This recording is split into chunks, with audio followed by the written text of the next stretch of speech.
Hello.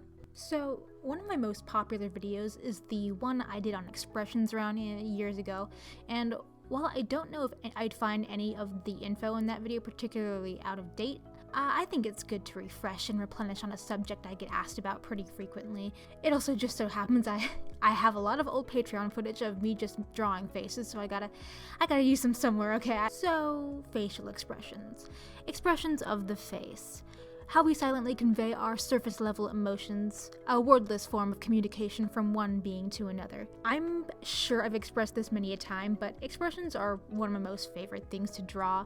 It's also one of my favorite things to look for in other people's artworks as well. Hand-drawn concept art for animated movies and the like are usually my #1 go-to for inspiration when starting my warm-ups or just when I need a little kick to the creativity motor in the old dome piece. I just feel like it's something a lot of people can connect to and find satisfaction in looking for at a character-focused piece of artwork, and it's something I know I'll always be looking to improve and practice in my own work. I'm not a certified teacher and by any means, and I think there's a lot of technical tips and advice I'm not particularly skilled enough to give yet, but I'm more than happy to share my experiences and prompts I've used for some of my own art homework. Should be kind of obvious by the thumbnail and the footage by now, but keep in mind that I'm going to be giving references and examples to a very Disney-esque centric kind of art style. My personal style is an amalgamation of different influences, but my inspiration for expressions in particular has come from a lot of work done for Disney animated films, particularly from the Renaissance and Revival era. And it also just so happens to be what I have on hand for footage at the moment, so though I'm sure you'll still see some references to artists and movies outside of the Walt Disney Corporation. So let's get to it then. Number 1. When drawing the head. I won't be going too deep into the anatomical or structural specifics on how to achieve a perfectly proportionate head base, as there is plenty of well-researched resources here on YouTube, free and made by actual teachers. I will say though that one of the most valuable things that I've learned to help with drawing heads in general is to train your artistic eye to view your head base as a 3D object. When I started drawing, I was very accustomed to using like a mannequin head with the guidelines that mapped the positions of the eyes and nose. And this isn't to knock that method personally by any means. I still default to a variant of that from time to time. But when I was a beginner, I used this method without really understanding why and how it was supposed to help translate to a face in the end. Everything kind of just felt flat, and I was going on autopilot to try and guess where most of the features went anyways, and even then I had no room to really draw expressions how I wanted because either my features were too floaty or there wasn't enough real estate on the face to do bigger expressions. Therefore, clumsily readjusting the bone structure in a way that made the face look wonky. In the past 10 years or so, I've been correcting myself to something more akin to the Loomis method, getting myself more comfortable understanding the planes and primary form of the head in a stripped back, more simple kind of shape. The guidelines can also be helpful as long as they're being implemented correctly. Remember, you're working with a 3D shape, so have them curve with the face when necessary. All of this helps immensely when drawing facial expressions, especially when you're drawing them in different unique angles, which you should. On top of that, I would also add that baking the expression into the construction of the head from the get-go is a good way to keep the flow and gesture, if that makes any sense. Don't spend too long drawing a head only to treat it as its own separate entity with expressions tacked on at the very end. Keep it loose and fast to start, and flip your canvas when you need to when adjusting the finer details. And in the words I've learned from Heather Campbell or MAKANIART on their own advice post on Tumblr, the whole head is a gesture. And that's something that's really worked for me. The cranium in the jaw is more than a flat circle with a funky chin strap, and treating it how you would when practicing gesture for a full body pose keeps things fluid. Nowadays, I can comfortably draw a head in my own style without a ton of preparation. My skills are far from perfect, but I'm a lot more confident in my ability to draw a face efficiently and without much confusion and minimal reference. Though, use those references. Have a folder full of them even. Very important. One of my favorite things to keep in mind when drawing expressions, especially more expressive ones is to keep in mind how the face moves when capturing something specific. The mouth, cheeks, and brow can really scrunch up or elongate a face past the way it would sit normally by default. Even when looking at 2D character concept sheets for animated movies, it's typical to find an example of the two extremes on there. Number 2, when it comes to contortion and creases.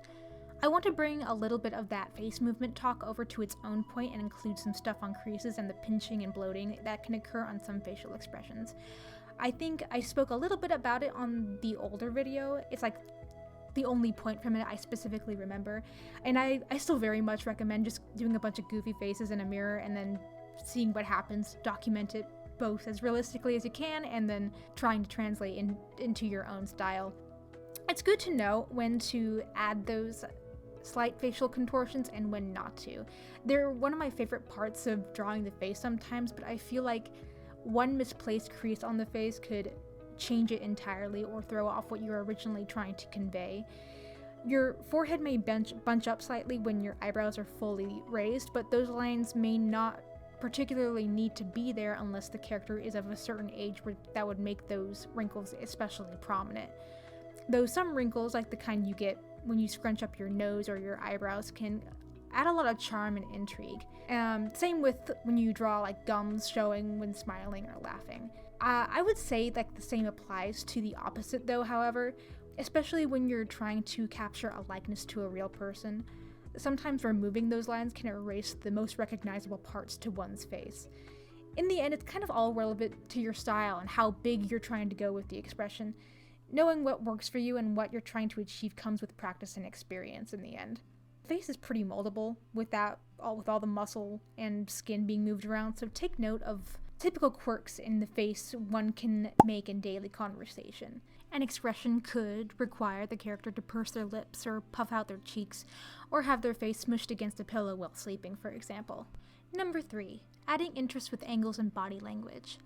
I suppose you can consider this a little separate from expression specifically, but I've come to realize just how important drawing the face at different angles as well as the use of body language can elevate your expressions and make them that more interesting to look at.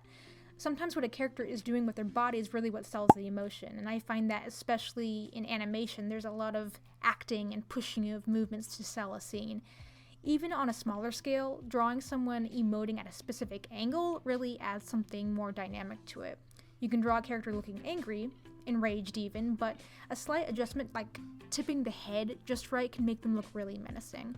When I think about a character pondering something, it's when they're doing so with the use of their arms and hands, looking down or up away in thought, but also resting their elbow on the other folded arm while propping their chin up, or laying a crooked finger on the top of their mouth or something. Familiar poses and gestures we use in everyday conversation, stuff like that. Hunched shoulders or a head being thrown back when laughing, lopsided shoulders and a tilted head when expressing coyness, a head hanging low when deeply sad, or even mindless little gestures like rubbing your nose while trying to recall something or tugging at your bottom lip out of nervous habit when worried. This is all advice I need to take as well, as I've gotten a little too comfortable with drawing busts and nothing else. But it's kind of like when you start planning a comic and you realize just how much you need to improve on everything in your artistic wheelhouse. Making a character feel more real is kind of like that too in its own isolated subject, I feel. So draw those hand gestures too while you're at it, even if you don't feel like it. Number 4, the value of deadpan and micro expressions. Just a little part here where I wanted to include some talk about more subtle expressions and how valuable they actually are when conveying certain emotions on a character's face. To start, you might just have a character that is naturally pretty stoic. A lot of emotions are typically conveyed through more subtle means, but it makes the times where they do express a more passionate display of emotion all the more special. I think this is fun to play with, as there's a lot you can do with just a raise of eyebrows or a quirky movement of the mouth and nothing else. Dry, deadpan expressions can lead to a lot of comedic potential by doing the bare minimum. Even a simple movement of the eyes can do a lot, depending on the tone of a scene. Human beings aren't always flailing around in their own excitement, and something about the soft quirk of a smile and crease of eyes could express just as much genuine happiness as a big toothy grin can. Sometimes the hint of a narrowed gaze or the clenching of a jaw can just be as telling as someone's fury as someone seething through gnashing teeth. Homework time! Here's some stuff you can do or whatever.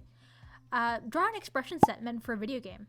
You know, like those visual novels or like any game that has 2D character assets equipped with a character and multiple expressions for the dialogue sequences.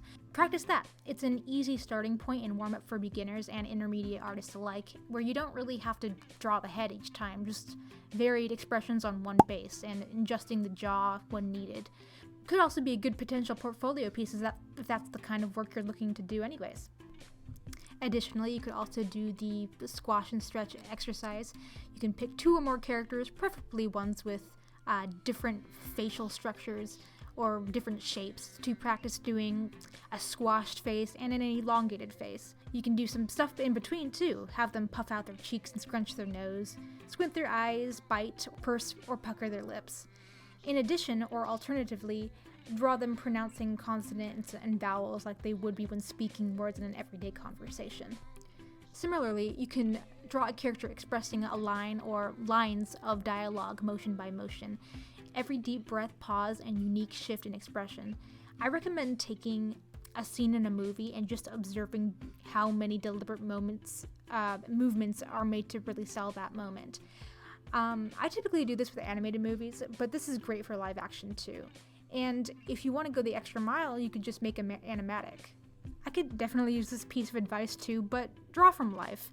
Draw people with different facial shapes and of different age ranges too. I think it's one of the best ways to like really skyrocket your progress when it comes to studying. And there's so many different kinds of face shapes out there. It really adds some both intrigue in your style wheelhouse, but it's also really fun to do especially if you're used to drawing like maybe 3 or 4 regular kinds of face shapes typically. Something I do all the time is just have a large canvas and spend maybe a half hour just free drawing whatever comes to mind, whatever funky shapes that pop into my head. Just make a face out of them. Go for it. Go nuts. Have fun. Art's supposed to be fun. I think that's all I really have to bring up this time around. I'll leave some helpful links in the description of the study material and artists I'm referencing here. I hope this helped in any way, or at the very least provided some artsy motivation. And maybe in another few years I'll do this one again, see if I have anything new to share. If anyone wants to see me tackle another subject, holler in the comments at me about it. I'm thinking of doing something on hair next, but let me know. Have an absolutely magical rest of your week. Happy studying, and bye-bye, starlings!